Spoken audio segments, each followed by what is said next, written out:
Oh man, Scott Deluzio, awesome interview. Just I love his honesty, his vulnerability. Someone that clearly went through a lot of adversity. In combat, came back, had a number of struggles, like so many vets, and was able to overcome a lot of them, but also just be able to give resources and be a resource himself for transitioning vets and folks that may be struggling through some of the effects of combat military service and just the challenges that come with it. Yeah, man. Um, Military veterans, this is a must listen to, especially if you're kind of near in transition or if you're going through some hard times, some mental health issues. There's a ton of resources, and Scott has taken a hard, thing that went on in his life, and he's turned it around for good. And I applaud him for that. Go listen to this episode, but then also, hey, reach out to someone if you need just an ear to listen to. Come talk to us, or go talk to somebody like a therapist. But go listen; it'll be a good one. Great one. Thanks. See you.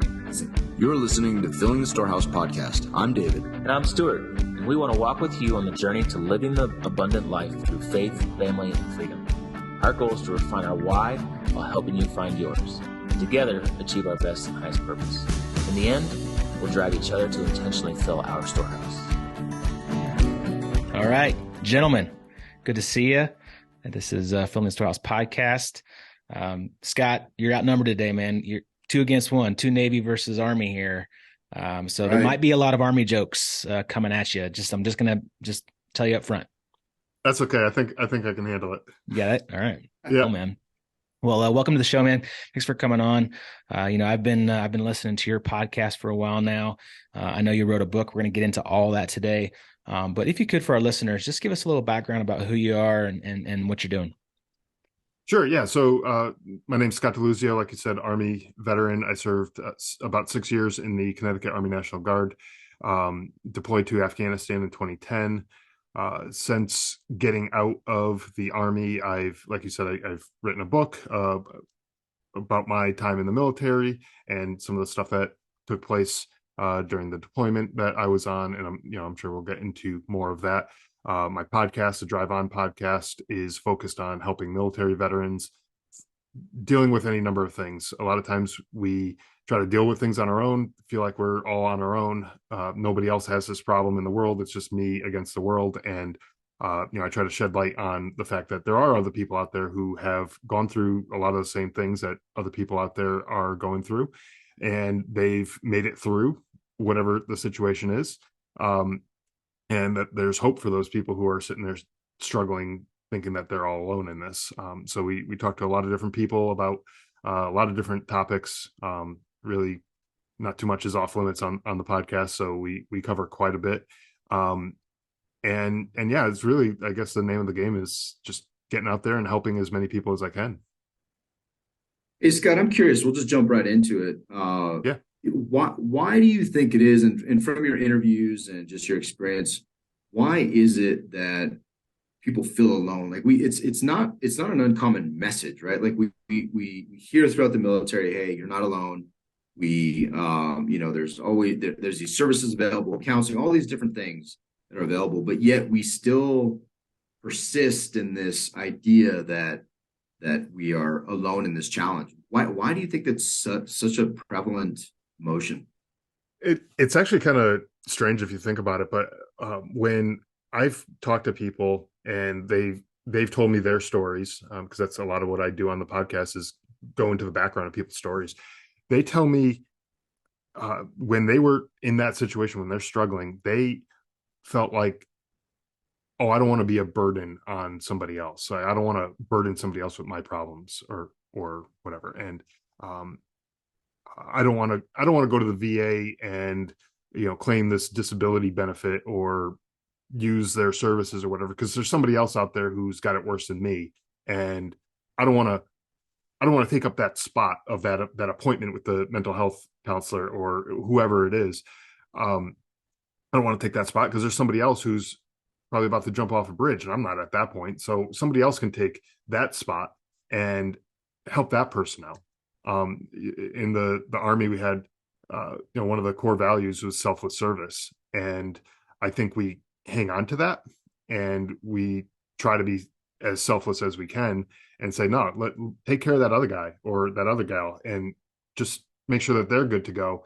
I'll be fine. Like, I'm not at that point yet where I'm looking down a barrel of a gun or ready to jump off a bridge or some other thing that's going to end up ending my life. I'm not at that point. But unfortunately, these things build up. It's kind of like snowfall in the winter. It like just kind of builds up and builds up and builds up.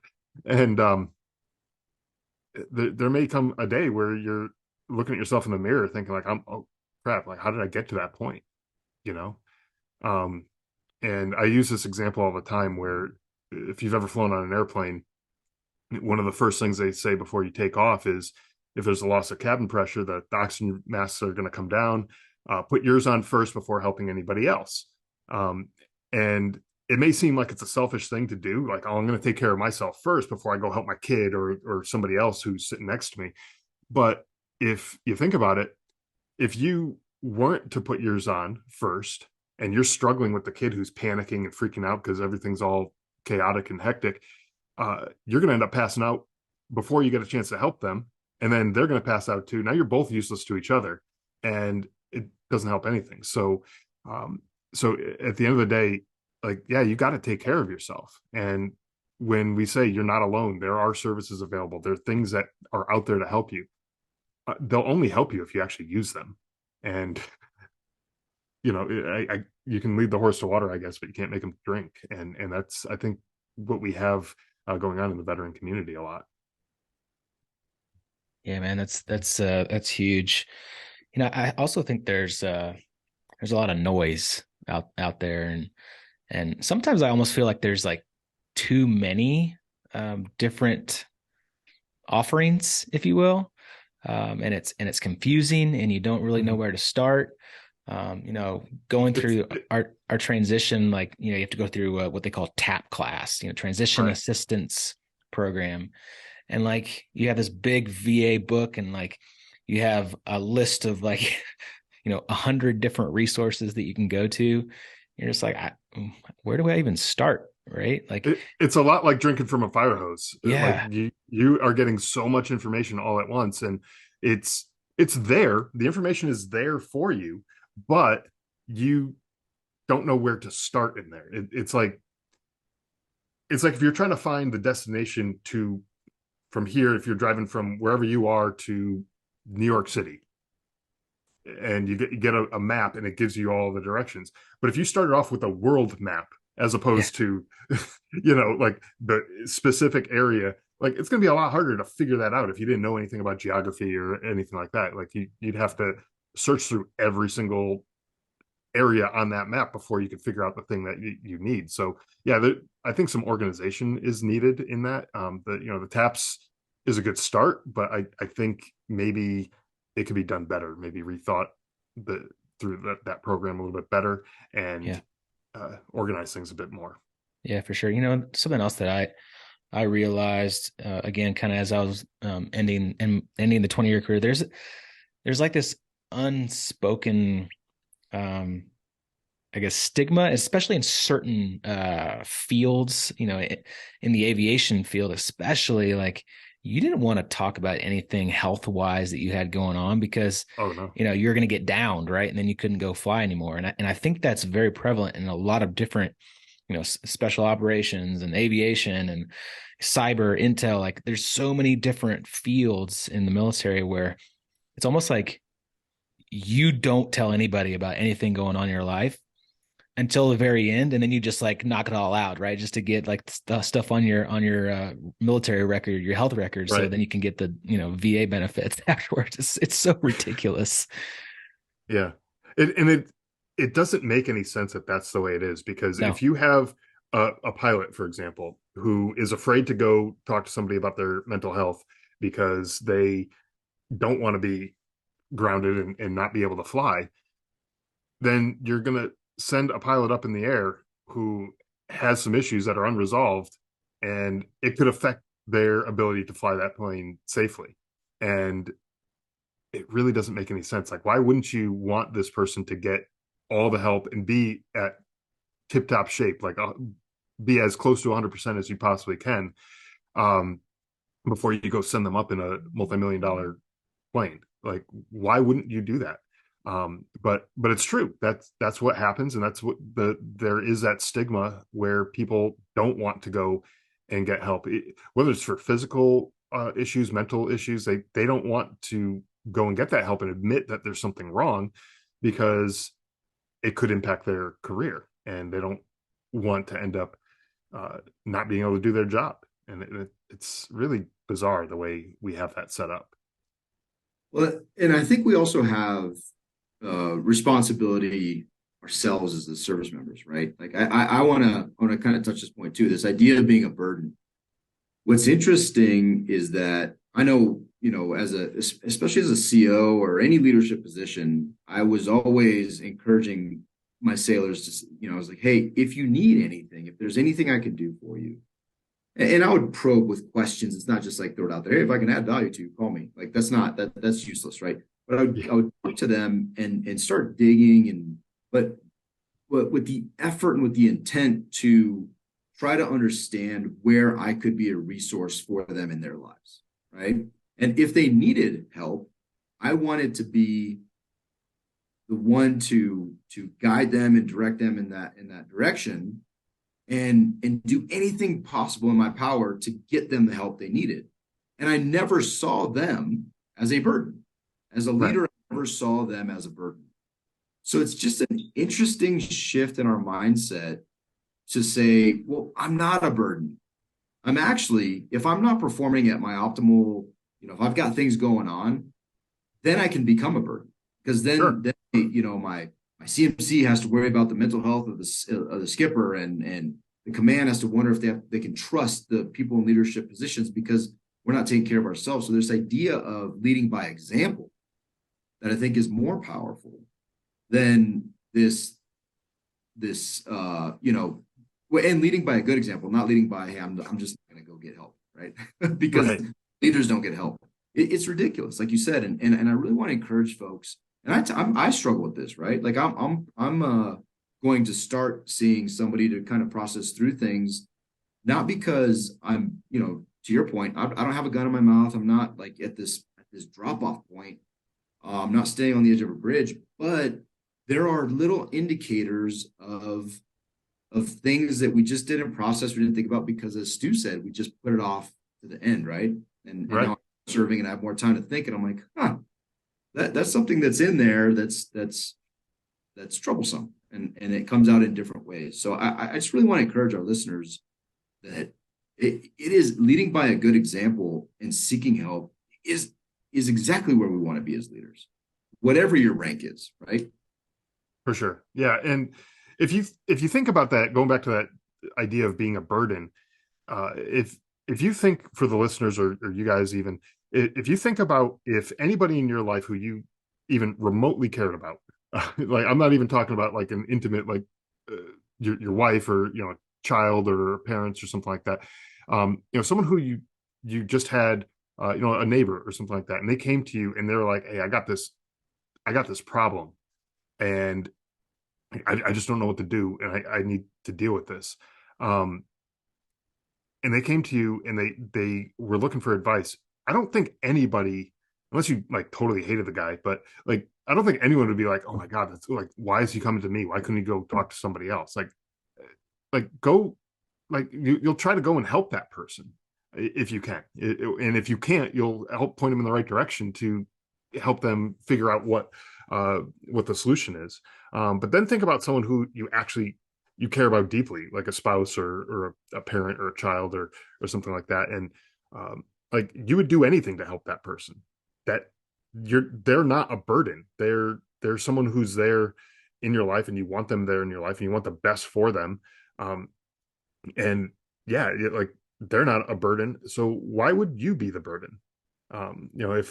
If you went to them, if the roles were reversed and you went to them, why would they think that you're a burden to them? And that mindset just doesn't compute with me when people have that thing saying that, oh, hey, I'm going to be a burden. I don't want to do that. It just doesn't work.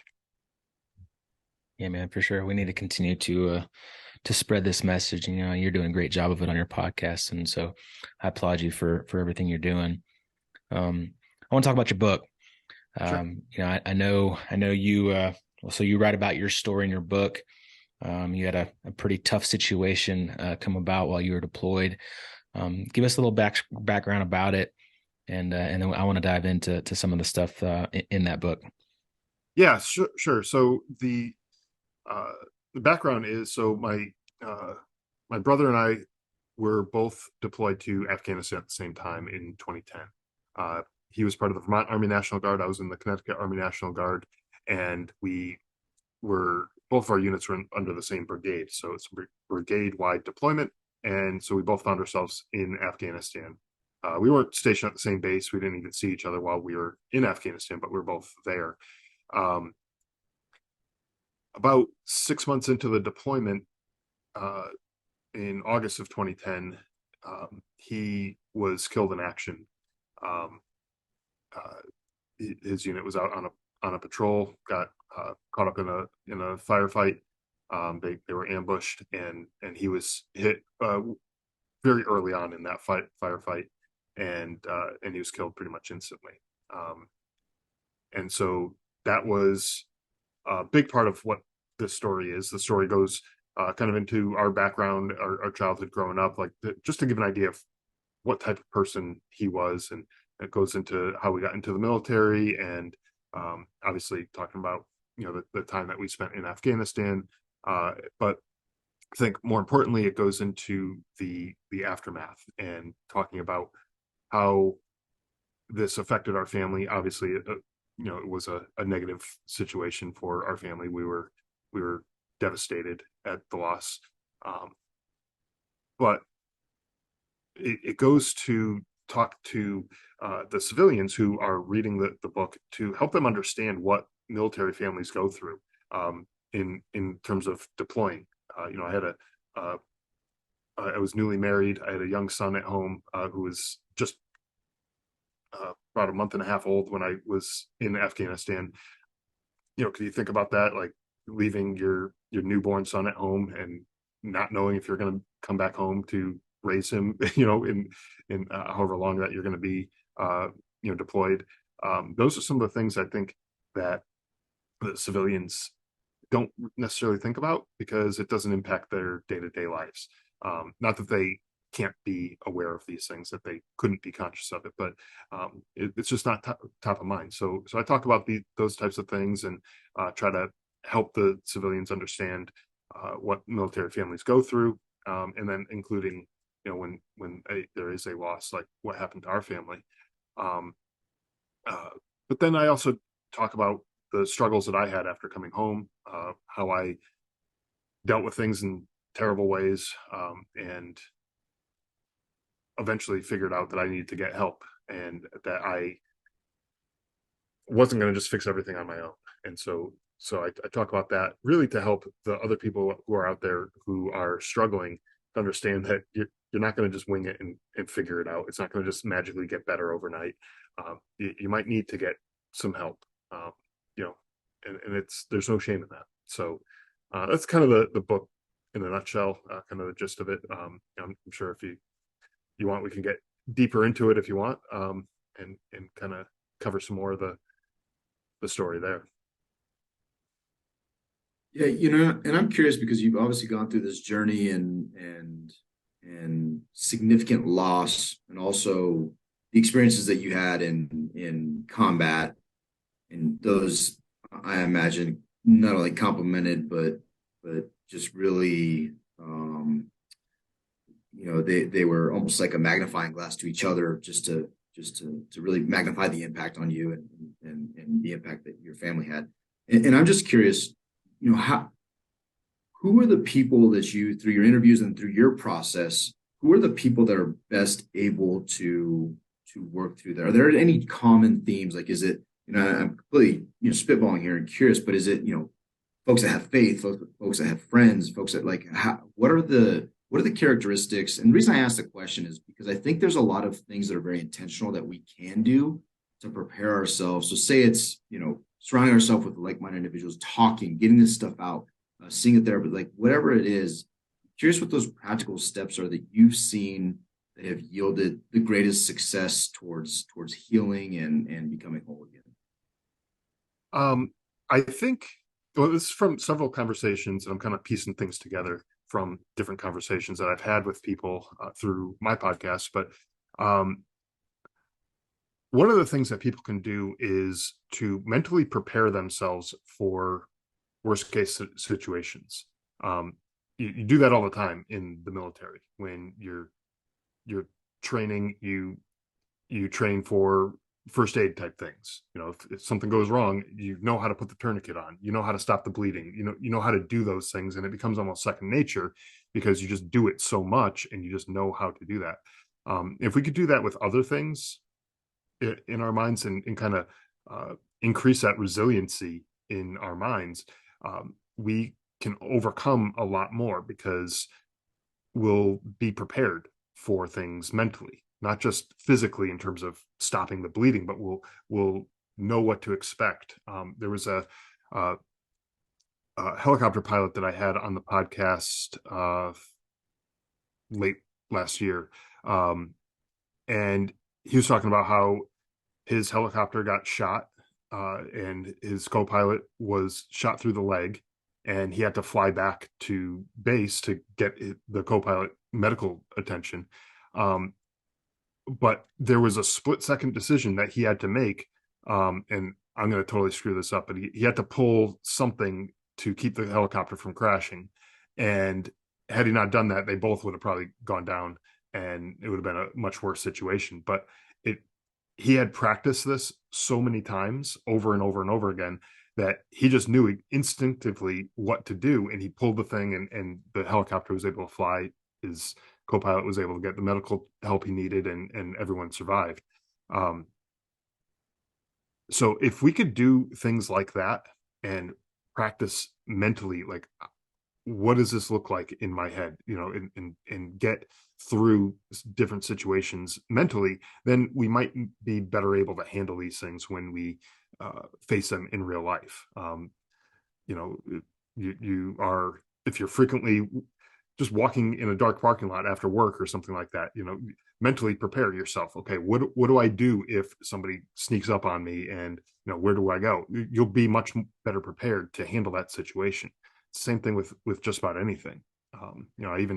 How do you do that and not like fall into like complete pessimism, right? Like, oh yeah, and yeah, I could totally see how someone could be like, the world's out to get me now if they're in that situation, right? And that's not a good place to be either. But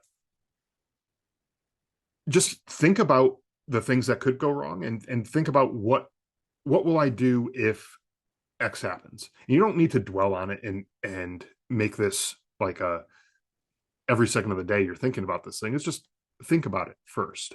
And because if you have that thought, then when the situation arises, if the situation arises, you'll be able to just go back to that thought, and your brain has already been trained for whatever it is that you've thought about. And I tell my kids this when they're playing sports. They play baseball, and I tell them before every single pitch that is thrown, if you're out in the field, ask yourself, what am I going to do if the ball gets hit to me? And the answer is going to be different on almost every single pitch, because a runner might have stolen a base, and now the situation is totally different, right? So you have to ask yourself every single pitch, and it's not like a paranoid kind of thing. It's just being prepared. Okay, now the ball came to me. Now I know, without even thinking about it, I have to throw the ball to second base or first base or wherever it is that I need to throw the ball. It's the same kind of idea. It's just so that you don't have to waste more mental resources figuring out how to get out of this situation. You can now use those mental resources for other things, and that will help you kind of cope with the situation Well, and I ask kind of in jest because this is something that we do often, right? And I call it something. It's just intentionality. Right? It's Yeah. before we get into a business conversation or before we get into any kind of negotiation, I always like to ask, okay, what's the goal? What's our end state? What's the end state in mind? What if they say this? What if they say that? And you can game plan life too. And I think too many of us just kind of float, right? And we Right. just float and we don't. Because I did, I did that very similar thing. Like, okay, I mean, it was pretty morbid before I went to Iraq. I was working with the EOD, and I was like, okay, what happens if I get blown up? How does that impact my marriage? How does it impact? What if this happens? What if that happens? And it's not a depression because I'm a very optimistic guy. But I think it's a very good practice, and I love that you said that. It's a very good practice to just talk through, and it's you can a friend, right? Like Stu and I often talk about, what if this happens? What if we don't do this thing? If this person responds this way, like how do you deal with it? And oftentimes our responses, because I'm a pretty emotional guy. Stu is not so, he's a little more reserved. So when we're talking about how we interact with potentially something happened, right? We're in the people business. Stu and I are in the people business. So if someone reacts a certain way or responds a certain way, we'll talk through it, and I'll be like, dude, this guy, like, can you believe, we did all this stuff and this was the response? And he's like, well, yeah, but did you consider him? Oh, I didn't consider that. And it just changed the whole dynamic because you're playing through scenarios that you have no idea what they are, but at least you're talking about it being intentional. And so I appreciate that response. Thank you. Yeah. And one of the other things that I did before I deployed to Afghanistan was for my wife, I was the one who usually handled all the bills and all that kind of stuff in the house. So I created a calendar of when everything was due each month. If you had the phone bill, the cable bill, whatever it was, when it's due, how to submit payment, where do you submit the payment, all that kind of stuff. I would just give that to her, and I thought one of two things: like while I'm gone, I'm not going to be a whole lot of help with doing any of this kind of stuff because I'm going to be in Afghanistan. It's just not going to be feasible for me to take care of it. But also, if something was to happen to me, that's stuff that she's going to also need to know how to handle. And so could you imagine being at home with a newborn child, trying to figure out how to be a parent, and then also, oh yeah, by the way, your husband was just killed. Now you have to figure out how to live life without him. And then your electricity is getting shut off because you forgot to pay the bill. Like that's just so much more stress than is needed. So I made it as simple as possible for her to just have all of that stuff ready so that it's just one less thing that she had to worry about should that type of stuff happen. Stu, I can't remember off the top of my head, but what's that resource that we were going to use that you can mention that? But second, for our younger listeners, a cable bill, just imagine like paying your Netflix or your Disney Plus or something like that. Yeah. I mean, as I was saying that, I felt the gray hairs just like creeping out of my skull. We know what you're talking about, Scott. We're there with you, buddy. Yeah, I mean, we talk about this on the podcast or on the in the mastermind group a lot. We actually have all of our mastermind members go through this exercise of you just found out you have 90 days to live. And so what are you going to do with those last 90 days? And a lot of the discussions that come are, I'm going to prepare my family, right? Like I'm going to get everything in order. I'm going to get the will and the family trust. And one of our friends, John Laney, he has a before I die checklist, right? And like there is a checklist of everything that, where are all of my passwords and where's, all of our everything, right? Bank accounts. And so it's a good thing to think through. And like, if you do that stuff way ahead of time, it will make life way, way easier.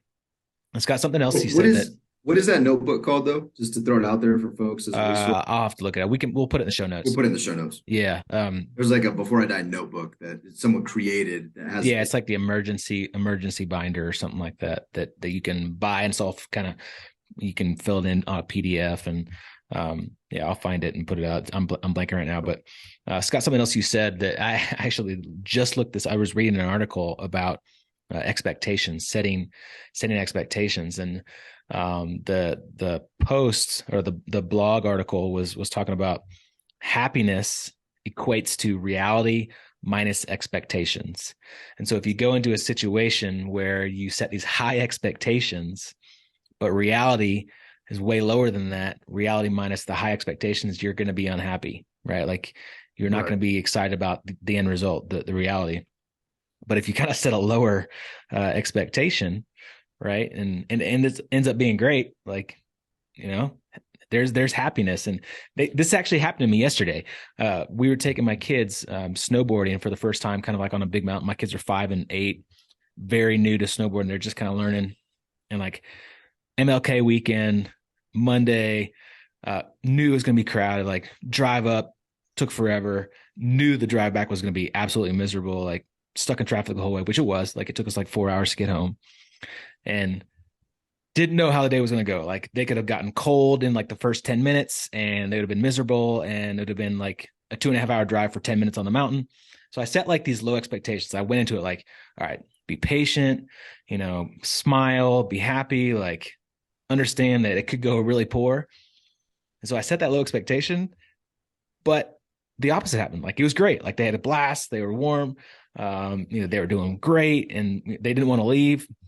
So like we came home and I was in 4 hours of traffic and I was like, this is the best day ever. I set those low expectations. So it's a good point to make, Scott. I mean, prepare your mind well going in ahead of time for like the hard situation, and then also prepare your body, right? Like, and your spiritual mind to like be prepared for that tough situation. Exactly. Go do hard things ahead of time. Like David and I kind of talk about like going and doing, hey, let's go climb 14ers. Let's go do hard physical challenges so that we can prepare ourselves for when that hard time does come, you're ready for it. Yep. Yeah. And you'll be able to bounce back much better if you like talk about physical health. If you're physically in shape, when something happens, you'll be able to bounce back so much better. I had an uncle who was diagnosed with cancer a few years ago, and it was not a great diagnosis that he had. It was I forget exactly what stage it was, but it was like it wasn't looking very good for him. But the doctor said if he wasn't in such great shape at the time, he probably would not have survived the treatment and the cancer itself. But now he's cancer free and he's doing great. So all that hard work that he did before, keeping himself in shape, eating well, exercising, all that stuff, allowed him to beat this when that bad situation came around. Yeah. And I'm curious, you had mentioned, you said that you did in the book, you talked about some of the stuff that you didn't do so well, and some of the stuff that how you handled the grief that didn't go so well. Do you mind talking about some of that stuff? Yeah, sure. So when I came back from Afghanistan, so I was home like 2 days after my brother was killed, which is like lightning fast for anyone who's ever been deployed. Like that's almost unheard of, getting home that quickly. So I was home, really had no time to decompress after, like I was in combat that day, that my brother was killed. Like 20 minutes after finding out he was killed, we were getting shot at. And so, like that day was just a total terrible day for me. It was like, obviously the worst day of my life, but, I really had no time to decompress or deal with any of that stuff. And then I was back home, and now I'm a father. Now I have to figure out how to be a dad, because like I had only seen my son for a few weeks before I left. I didn't know how to be a dad. I didn't know what was expected of me. And I was dealing with anger issues. I get mad at the littlest things, like stuff that you'd look at me and be like, what is wrong with that guy? Like something is up with him. And something was definitely up with me. I just didn't recognize it at the time. Because before deploying, I was pretty easygoing, happy guy, like not too much got under my skin. But after coming back, everything got under my skin. I would fly off the handle really quickly. I was struggling with sleeping. I couldn't sleep for anything. And I found myself drinking more and more and more, basically at night so I'd pass out and I'd that would be the sleep that I would get, and that's like terrible sleep. Like it's awful. And then you wake up, you're hungover. So I drink coffee and caffeine and everything to get myself back up, and that helped for a little bit until it was pushing that later and later in the day. I was continuously drinking that, and that just made the sleep problems even worse.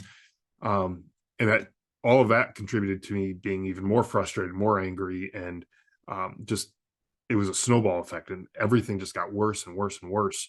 I the job that I had when I came home, I only kept it for about a month after coming back home. I found absolutely no purpose or meaning in the work that I was doing, and I was like, I don't want to do this anymore. The next job I had, I held for about 6 months or so. It was hard for me to deal with people. To I just kind of wanted to close myself off from the world. I didn't want to go out in public. I didn't want to talk to family, friends. I just wanted to be alone. And um, it all came to like a kind of rock bottom moment when there's one day my dog, or our family dog, was sick, and she was in our bedroom. And we had a bathroom right off the bathroom. And I'm telling you about the floors in these two rooms, and it's important. In a second you'll understand why. The bathroom floors were tile floors, and the bedroom floor was white carpet.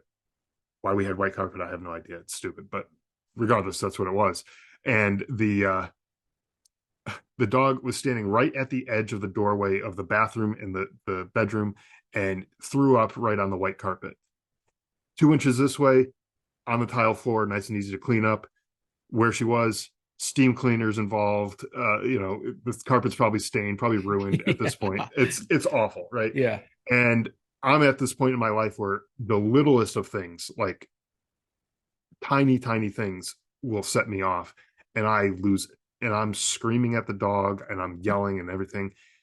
And then I had this moment where I was like, who the hell is this guy that is screaming at this dog? Like, the dog, first off, doesn't understand a word I'm saying. The dog's sick, and so it understands that I'm mad and I'm yelling, but doesn't understand why. And I'm just making the dog feel even worse. Now I feel like crap. And I'm like, man, I am the lowest scum of the earth for being this type of person. And it made me realize, like, I was yelling at my son, probably yelling at my wife the same way. I was just a miserable person to be around. And it's like, I don't want to be this person anymore. I need to do something and fix this. And so the next morning, I decided to call the vet center, which, for people who aren't familiar, they're affiliated through the VA for kind of mental health counseling services. And I called them, made an appointment, and decided I need to do something and change something here, because I can't keep being this type of person. And it wasn't easy going there and talking about things like that, like we were talking about before. Like, that's not what you do. Like, you bottle that stuff up and you just put it away. You don't Men don't talk about things. Stuff. No, like that's no way. Like, it took a little while for me to open up and actually start talking about things. And I realized that if I didn't open up and start talking about things, how was this guy who I was talking to supposed to help me? If he didn't know what the problem was, how was he going to help me find a solution? And so eventually we talked, and I was going to see the same guy for close to 2 years before I stopped seeing him. That was right around the time that I moved out here to Arizona, where I am now. And after I came out here, I was like, you know what? I think I got this. I'm not flying off the handle. I'm not yelling and screaming. I got the drinking under control. I'm not getting drunk every night. And I think I'm doing okay. So I don't think I need to keep going and seeing anybody. I think that would just be a waste of my time and everyone else's time. Somebody else can use that spot. It was the thought process that I had. And And I was okay for a little while. But then a few years later, I found myself getting back into the same old habits. I wasn't sleeping, so I was drinking more, and I wasn't, uh, I was getting angry at things. I was yelling, screaming. I was just, never violent, but I just had a lot of anger built up, and I was like, oh, when I started realizing that this was creeping back in, I was like, I guess I got to go back and talk to somebody because this is not working for me. Um, and one of the biggest things that I realized throughout this whole process is that our mental health is not like a uh, a thing with your physical health. Like if you broke your arm or your leg or something, you go to the doctor, you get a cast. A few weeks later, you get the cast off, and everything's good. You don't need to go back to the doctor every 6 months or a year or whatever for the rest of your life to make sure that that leg is set properly. Like it, yeah, it's set. Like unless you do something else and screw it up, like you're fine. You don't need to keep going back. Um, but with your mental health, it isn't quite as simple. You may get to a point where things seem like it's fine, um, but little things build up over time and they become big things. And it's not a bad idea to go in just like you do for your physical health, or you should anyways go for an annual checkup and get things checked out. It's not a bad idea to go get your mental health checked out just to make sure everything is going okay, that there's no red flags that they see popping up as far as your mental health goes. And so those are some of the things that I wrote about in the book, and how I dealt with things. And it really was a difficult thing for me to realize that I am not going to handle this very well all by myself. I might have to rely on somebody else. It took me a lot to come to that realization. But once when I did, I don't want to say it was like a light switch and everything just became rainbows and unicorns, but it things got easier. It wasn't that somebody else was carrying the burden for me, but they were helping to show me how to carry the burden in a way that was productive and wasn't destructive as far as my relationships and career and other things like that. Dude, I love that. And there's a couple things there. And one, I think there's also an element of getting back to how we were created to be, right? This whole idea that we're supposed to be alone. I think the American story of manhood and independence is quite frankly just it's a terrible lie. It's a terrible lie that we've held up on this pedestal. Because if you look back, and if you're honest with yourself, but if you look back to, if you were in a tribe and you went hunting by yourself as a man, like you probably weren't coming home. You'd be Right. probably be hunted. But the things that happen when you go out hunting, the fellowship, the camaraderie, the laughter, the fireside chats, the ultimate success of a hunt, bringing that back, providing all these things happen, and none of that happens by yourself. And then No. even today, like as an entrepreneur, you look back and if you truly believe that you did it on your own, you're delusional, right? You're delusional because at the base minimum, say you're the most successful solopreneur ever, you still rely on people to buy your stuff. You still rely on somebody to use your product, right? Like there's no such thing as this doing it on your own and it's all me and my bootstraps and all this garbage, right? And so I love how you highlight, hey, I'm not going to be able to do this on my own, and that's okay. For me, that's been a game changer with our mastermind, like pouring into dudes and pouring into establishing deeper relationships with these other men has been an absolute game changer of my life in every facet, right? Not only my friendships and how rich they are, but also in how that bleeds into my marriage, how it bleeds into my family life, how it bleeds into how I treat my kids. I think, okay, would Stu yell at his kid right now in this situation? Probably a bad example. He would, but what would some other guy in the group do, right? And I have to report back to what I'm doing. And so I think there's a lot of power in that, but also the idea of your mental health. I look at spirituality and mental health like I do physical health from the perspective of if you don't go to the gym and actively do something about it, your muscles are gonna disappear. You're gonna get weak and get out of shape. Well, same thing with why would our mind, which is vastly more complex, our brain, why would it be any different? So I love the idea of this checkup, whether that's in a group, being honest and vulnerable, or whether that's being, seeking help, whatever that is. And I even say seeking help, just it's a mental workout. Go see somebody, get that thing checked out, and work through it. And spiritually, the same thing, right? Like I see the same. If I'm not in my Bible, for me, spirituality is paramount. So if I'm not in my Bible, working out, going to church, having these conversations, then it's gonna atrophy like anything else. And I think demystifying these things is really helpful to just take action on. Hey, dude, I got to go get a workout. Nobody's like, oh my gosh, I got to get a workout. This is the most overwhelming thing ever. And what do I do? No, dude, just go get a workout. Well, same thing mentally, right? There's people that can help us with that. Same thing spiritually. There's people that can help us with that. So I love how you really kind of, in a good Army fashion, you've dumbed it down, right? Because that's what you got to do in the Army. You got to really make it. Well, I figured I'm talking to a couple Navy guys. I have to do something to bring it down. No, but I appreciate you doing that, because you went through a lot, man, and to be able to be honest about it, but also to give the solution, or to give at least a path to recovery is I think is a beautiful. Yeah, and when another story that I talk about in the book is a time that we were training up to go to Afghanistan, and this kind of goes to the point that you're talking about, like doing things together, that tribe mentality, that being in the hunt and all that.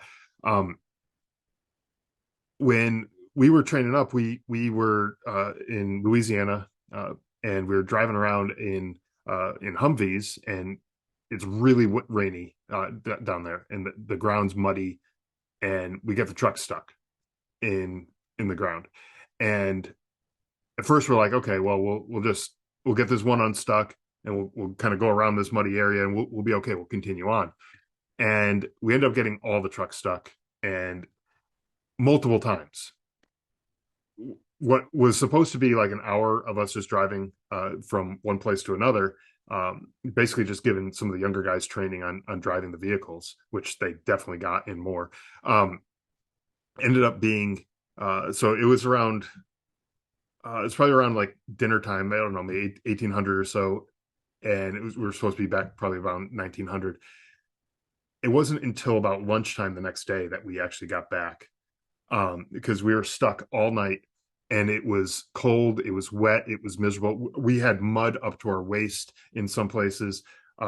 We fortunately had axes, so we chopped trees down to use to shove under the tires to get a little bit of traction for these vehicles. But yeah, it ended up being an overnight thing well into the next morning. We had no food, we had very limited water. It was pretty miserable. But that one experience and all that hard work that went into it brought our platoon together like nothing else. That you couldn't have planned something better than this. Like, we were so tight after that, like, because of that shared experience that we had. And yeah, we're meant to do those things. Yeah, man. So I was talking to a friend of mine that I served with, flew helicopters together with, and he recently lost his wife to cancer, and I was talking to him about it, and he said that one of the best things that he's kind of gone through to help with his grief is writing, and just kind of writing out your feelings on paper, putting pen to paper, and kind of just pouring it out there. And I'm assuming that writing this book was very helpful for you as well in that grieving process. You kind of just quickly talk about kind of why you decided to write the book, and kind of go through that a little bit. Yeah, sure. So when I first actually started writing what became this book, it wasn't even intended to be a book. It was shortly after I got back from Afghanistan, and I was really just putting down notes of things that happened, places I was at, people I talked to, conversations, that type of thing, because I knew that over time our memories they play tricks on us. We start to remember things differently than they actually happened, and I wanted to put stuff down that was as close to what I remembered it as possible from when it actually happened. Because I knew my son at the time, I have 3 kids now, but I knew he was going to grow up and want to ask questions about what happened in the war, what happened to his uncle, what all these kinds of questions. And I wanted to give them the real answers. I didn't want to just give them what my mind was telling me 10, 15, 20 years later. And so I wrote all this stuff down. And then a couple of years ago, I was sitting there and I kind of dusted off the notes, and I was like, this should be more than just notes collecting dust in a drawer somewhere. This should be a story that's told to more people, because there is stuff here that can help other people. And so I decided to start putting it together in a book. And the writing process itself was pretty therapeutic. It allowed me to slow down and revisit some of the memories that I had. And when I say slow down, a lot of times when we think about things, our mind goes really quickly. We can think about things really fast. If I say, remember that time in high school when something happened, it's like, yeah, boom, I remember that. But if I was say, okay, remember that, and then write down what happened, you're slowing down because you can't write as fast as you think. And so as I'm writing, I'm really thinking deeply about some of the stuff that happened. And it actually helped me a lot to process through some of the things. And some of the stuff that I wrote about, I didn't even know about until I got into the process of writing. For example, the incident reports that were filed the day that my brother was killed, or the day after, whenever it was. I actually sat down and read all of those incident reports and pieced together exactly what happened that day. And so I didn't even know about some of that stuff up until the time that I was writing the book. But it allowed me to kind of slow down and process what actually took place, and then make sense of, there's 20 to 25 different reports that were out there. It allowed me to collect all that data and really understand from 20 to 25 different people's point of view what happened that day, and where they were, what they saw, all that kind of stuff. And it was helpful to me to see that. I mean, it was a hard thing to write, because again, I was reliving the worst day of my life over and over again as I'm writing this, but it did help me to kind of process and understand a little bit more about myself and about what happened that day, as I was writing it. Yeah, that's good, man. Well, I know your message and this mission will help a lot of people. So I can't imagine what you went through, what you've gone through, but I applaud you for taking it and using it for good, man. And I know it's going to help a lot of other people. Where can we send people to learn more about you? How do they get the book? Where would we send people to put in the show notes? Yeah, sure. The best place to go is driveonpodcast.com. That you can find the podcast there, all the links to subscribe to it wherever you listen to podcasts. You can listen to it right on the website if you want to, if you don't have a favorite app or whatever. You can get the book on Amazon. It's available there in all formats: hardcover, paperback, the Kindle ebook, and earlier this year I released the audiobook as well. So however you want to consume the book, you can grab it there. And the title of the book, Surviving Son, right? I don't think Surviving Son. Yep. Yeah. I don't think we ever mentioned the title. Yeah, Surviving Son is the name of the book. Thank you for that reminder. So Amazon for the book, or driveonpodcast.com for the podcast. And there's, like I said, links to all the socials and other podcast apps that you can find right on the site. Yeah. Hey, Scott, just again, want to reiterate, thank you so much, not only for joining us, for your time, but really appreciate you being so open, honest, vulnerable, sharing your story, because I know, and you won't know how many people it impacts, truly touches and changes their life. But the fact that you did it, you put it out there, podcast, helping, such a focus on helping veterans transition is such a critical thing, something we're passionate about. But I love that you're so focused on it, and you're giving your time, your effort, your resources to help others, man, because none of us are a burden, and we all have a story. We truly have a love for our brothers and sisters in arms, and I think it's such an important thing, because it's such a small part of our life from a time perspective, right? You can only serve so long, and the vast majority of people get out after their first, their first enlistment or their first tour as officers, and such a small part, but it's such a huge part of our lives. And as we transition, there's a big challenge there, but you're just helping to really grease the skids and help folks through that significant life event. So thank you for what you do, man. Thank you for your passion. Thank you for your focus and your dedication. It's pretty amazing.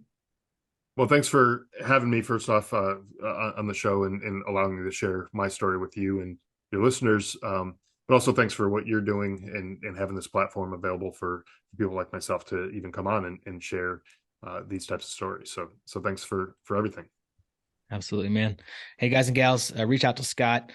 He's pretty active on LinkedIn. You can go to his website, Drive On Podcast. We'll put it out in the show notes. And get the book. Read the book. It's an amazing story. And if you're going through anything like this, start here. Scott, appreciate it, man. Military veterans, listen to Drive On Podcast. It will help you. Tons of great stories, tons of great resources, and most importantly, let's go all fill the storehouse. Yeah. Thank you, friends. Make it a great day. Thanks, Scott. See you. Thank you. Stewie, love that interview with Scott. Really appreciate how vulnerable he got. Cannot express enough thanks for the fact that not only is he willing to go there, but that he puts it out in a book into perpetuity or as a resource for people to go back to. His podcast addressing these things, helping vets, man. It's a huge calling, and I'm just so grateful for him and all the things that he's doing. Yeah, for sure, man. One of the key pieces to this conversation was, we're not alone. You cannot do this alone. You cannot do life alone. Nonetheless, going through a challenge like what he went through. So, hey, guys and gals, if you're going through something, if you're struggling with something, reach out and join a community, talk to somebody. Don't be afraid to be that person that reaches out and asks for help, because it's a big deal. It's important. David and I, again, happy to help with that. If you're struggling, let us know, reach out. We can kind of point you to some other resources too that we're involved with. Yeah, none of you are a burden. Remember that it's a hard leap for us to make, but you are not a burden. The best version of yourself enables you to be the best version for others and to be a resource for others. So, hey, let's do this together. Let's focus on our mental health, focus on our spiritual health, on our physical health, and just be the best resource we can possibly be for others. Yes, sir. Do it, sir. See you. See you.